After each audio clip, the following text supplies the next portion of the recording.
This is the Dallas Morning News.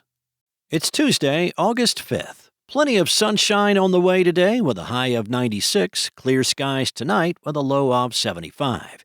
It will get progressively warmer as the week rolls on with highs in the upper 90s and into the 100s for the next 7 days with little chance of rain. Here are today's headlines. A Republican-driven plan to redraw the state's congressional boundaries would scramble a portion of North Texas politics and deliver political setbacks for Democrats in Tarrant and Dallas counties. If the plan is approved, many residents across North Texas would be placed in new districts. Many of the districts would have neighborhoods hours away from each other with little in common. Critics contend the plan dilutes the voting strength of Black and Latino residents for the GOP's political gain. The maps would achieve a 5-seat pickup for the GOP, in part by condensing urban Democratic strongholds. 2 majority Black districts would be developed: Congressional District 30, currently represented by Representative Jasmine Crockett, a Democrat from Dallas, and Congressional District 18 in Houston, a vacant seat that was represented by Representative Sylvester Turner until his death in March. As voting rights activists and Democrats complain about the mid-decade redistricting plan, there is another storm on the horizon. The U.S. Supreme Court will hear a Louisiana case that threatens to remove provisions of the Voting Rights Act that protects voters of color from being adversely impacted in redistricting plans. In other news, transgender people in Texas would be required to use private spaces like bathrooms and locker rooms based on the sex they were assigned at birth under a bill passed by a Texas Senate panel Monday afternoon.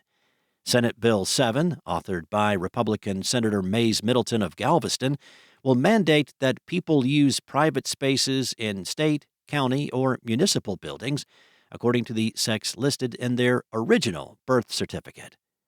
The bill covers restrooms, locker rooms, changing rooms, shower rooms, correctional facilities, family violence shelters, and sleeping quarters.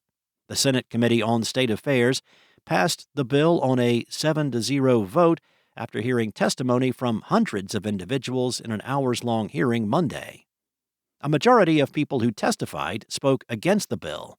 Some individuals who testified bashed lawmakers for prioritizing the bill rather than focusing on legislation related to emergency management and flood mitigation following the deadly Hill Country floods from last month. Next up, Willie F. Johnson, the principal at South Oak Cliff High School for the past 8 years and a veteran educator, holds a deep passion for working with at-risk youth.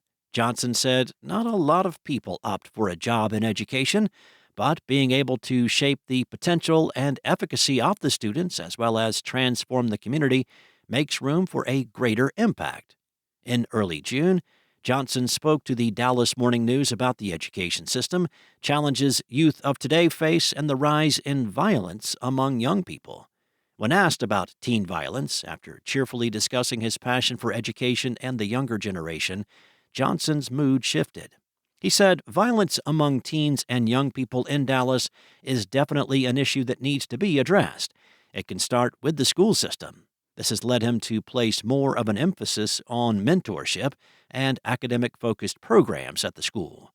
Shifting the students' minds off what they grew up seeing to other opportunities, such as academics, mentorship, and sports, could be one of the solutions to lowering crime rates. He said the biggest thing is making sure they're successful in schools.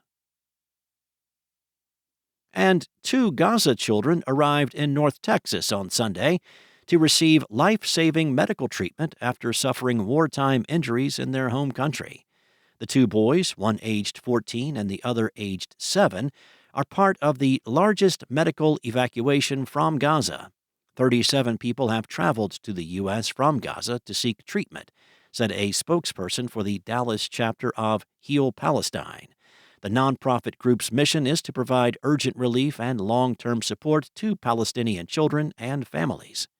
Of the 3 dozen who have been recently evacuated, 11 of them are children. A large crowd of people waited eagerly Sunday at Dallas-Fort Worth International Airport's D terminal for the boys' arrival. Both boys were wounded during Israeli airstrikes. The 2 young patients are set to receive medical care at Scottish Rite for Children in Dallas. Thanks for listening. For more on today's stories and the latest breaking news, visit dallasnews.com. Enjoy your day, and I'll be back tomorrow with more from the Dallas Morning News.